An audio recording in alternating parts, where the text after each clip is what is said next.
उल्टा चश्मा में दर्शकों आपका स्वागत है। मैं हूं आपके साथ राशिद ज़हीर। इजराइल हमास यानी कि फ़लस्तीन की जो जंग चल रही है, जो झड़पें हो रही हैं, उसके अंदर जो अरब मुल्क हैं, आप ईरान से लेके सऊदी अरब तक चले जाइए, उनकी तो सिर्फ ज़बानी जमा खर्च है। लेकिन अब इसके अंदर एक बहुत बड़ी खबर ये आ रही है दर्शकों कि चीन ने इसके अंदर इंटरवीन करते हुए कहा कि इसका सिर्फ एक ही सॉल्यूशन है और वो है टू स्टेट, यानी कि 1967 से पहले जो फ़लस्तीन की स्थिति थी उसको कायम किया जाए। और इसी बात की लड़ाई है। इसराइल की लड़ाई दरअसल दर्शकों यही है कि 1948 में जब ये यहाँ आया था तो धीरे धीरे धीरे धीरे धीरे धीरे हज़ारों लाखों नक्शे आपको गूगल पे मिल जाएंगे किस तरह से इसने अतिक्रमण करते हुए पूरा का पूरा फ़लस्तीन और पूरा इसराइल इसने कब्ज़ा लिया है। बहरहाल वो हम माजी में नहीं जाते, हम आपको सिर्फ एक बड़ी खबर दिखाना चाहते हैं और इसके साथ दो तीन डेवलपमेंट बहुत बड़े बड़े हुए हैं, वो मैं आपको बता रहा हूँ। अमेरिका की नेवी पर भी हमला हुआ है और ईरान के ऊपर से सैंक्शन हटा लिए गए हैं, जिससे अब वो आसानी से 20 साल के बाद किसी को भी अपने मिसाइल दे सकता है, किसी से भी मिसाइल खरीद सकता है। आप देखें, आपकी स्क्रीन पर CNN की खबर है कि चाइना शी जिनपिंग उन्होंने seek swift end to Israel Hamas conflict calls for two state solution. बिल्कुल साफ कहा है। ये जो है इनके शी जिनपिंग, हाँ, इनका नाम भी अक्सर मुश्किल से लिया जाता है। इन्होंने कहा सिर्फ एक ही सॉल्यूशन है और वो है टू स्टेट वाला। अब इसको इसराइल या बाकी अमेरिका कितना मानता है वो तो आने वाला वक्त बताएगा। इसके अलावा दो तीन बड़ी बड़ी खबरें दर्शकों मैं आपको और बता देता हूँ। एक बहुत बड़ी खबर ये बता रहा हूँ आपको कि अमेरिका का साथी, अमेरिका का भाई, बिल्कुल बराबर में कनाडा, उसने इनकार कर दिया है जो बाइडेन के और अमेरिका के उस खुलासे को लेकर के जिसमें जो बाइडेन ने कहा था कि गाज़ा के अंदर जो हमला हुआ अस्पताल पर उसमें हमास या दूसरी पार्टी का हिस्सा है। आपकी स्क्रीन पर खबर मैं लगाता हूँ। ये CBC बहुत बड़ा एक मीडिया संस्थान है, उसने कहा ट्रूडो नॉट रेडी, ट्रूडो जो कनाडा के वो हैं, not ready to accept US की फाइंडिंग्स को एक्सेप्ट करने के लिए तैयार नहीं है। That Palestine militants rocket was behind Gaza hospital blast, यानी कि जो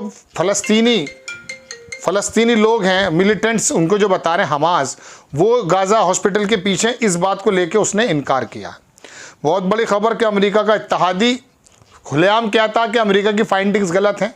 हालांकि आपको दर्शकों मालूम है कि जो बाइडन, दुनिया का सबसे महत्वपूर्ण और सबसे मजबूत व्यक्ति, अमेरिका दुनिया की सुपर पावर, वो अपने वक्तव्य में ये कहता है कि 40 बच्चों की गर्दन काट दी गई और बाद में फिर व्हाइट हाउस को उसके लिए क्लियरिफिकेशन देना पड़ा, उसके लिए लगभग माफ़ी मांगनी पड़ी।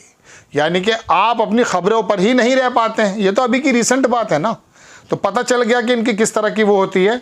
दूसरी चीज़ मैं आपको ईरान को लेकर के बता रहा हूँ कि बहुत बड़ा एक ये हुआ है कि चाइना ने भी कहा कि ईरान पर ये ख़त्म होना चाहिए। China slams US sanction on Chinese firm link to Iran ballistic missile programme, और उसको वियोन ने छापा। मैं आपकी स्क्रीन पर दिखाता हूँ, बहुत बड़ी खबर है ये। और इसके अलावा एक हमला हुआ है, वो भी मैं आपको दिखाना चाहूँगा। पहले आप इसकी खबर देखिए कि ईरान किस तरह से फ्री हो गया है, और अगर ईरान फ्री हो गया है तो क्या हो जाएगा, ज़रा ये देखेंगे आप। आपकी स्क्रीन पर खबर है, ये देखिएगा। UN सेक्शन, वॉयन ने छापी इसको कि UN जो का सैंक्शन लगा हुआ था prohibiting Iran from trading missile and drone expire, वो ख़त्म हो चुका है लगभग।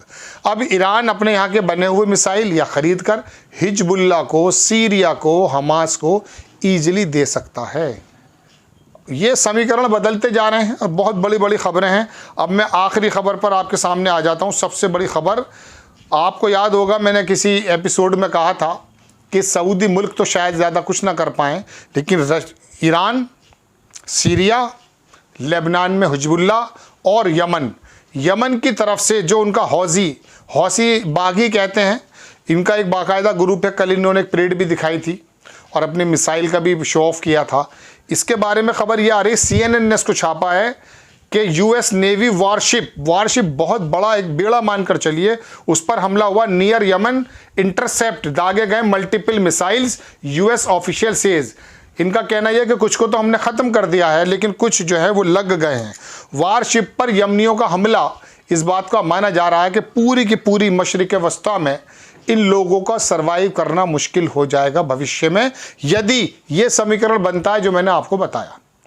मैं सलमान सऊदी अरब या बाकी जो ये मिस्र हैं, जॉर्डन हैं, इन लोगों से ज़्यादा उम्मीद नहीं करता कि ये कुछ कर पाएँ, लेकिन ईरान जिस तरह से हर एक कदम में पेश चल रहा है, और यमनी, यहाँ भी शिया लोग होते हैं, मैं आपको बता दूँ, ईरान के अंदर भी शिया हैं, इराक़ में भी लोग ज़्यादातर शियाई रहते हैं, और लेबनान में शिया हैं, सीरिया में शिया हैं। ये मैं इसलिए बता रहा हूँ कि ये लॉबी अलग है, और सऊदी की जो लॉबी है वो सुन्नी जमात कहलाती है, वो अलग है। ईरान ने किसी भी तरीके से इसको लामबंद करने की कोशिश की। ये 4-5 खबरें मिला करके इस बात से अंदाज़ा किया जा सकता है कि यमन के लोग, हौसी बागी जिनको कहा जाता है, ये सऊदी अरब वाले उनको बागी बताते हैं, तो इन्होंने हमला कर दिया वारशिप पे। बहुत बड़ी खबर है, और मैं आपको परसों भी खबर दे चुका था कि इराक़ के अंदर जो यूएस का एक बेस था उस पर भी कुछ ड्रोन से हमला किया था। वो वहाँ का जो हिजबुल्ला है इराक़ के अंदर स्थित, उन लोगों ने किया था। बड़ी खबर कि चीन इस मामले में कूद चुका है, चीन इंटरवीन कर चुका है। अब शायद इसराइल और अमेरिका को समझ में ये बात आ जाए कि चीन अगर इसमें इंटरवीन कर रहा है, अगर वो फुल फ्लैश कर गया तो समझ लीजिए कहानी बिल्कुल पलट जाएगी। लेकिन एक तरफ चीन और रशिया हैं, और दूसरी तरफ ईरान से संबंधित ये पूरा का पूरा जो खित्ता मैंने आपको बताया है, ये भी परेशानी क्रिएट कर रहा है इसराइल और अमेरिका के सामने। बड़ी खबर ये 2-3 थी, और ये तो बहुत ही बड़ी खबर है कि अमेरिका की वारशिप पर मिसाइल दाग दिए गए, और ये खबर किसी और की नहीं है, बहुत बड़ा अदारा अमेरिका का CNN है। आपको खबर कैसी लगी अपनी राय कमेंट्स बॉक्स में ज़रूर दीजिए। चैनल को सब्सक्राइब कीजिए, शेयर कीजिए। नेक्स्ट टाइम मैं किसी खबर के साथ आता हूँ। जय हिंद।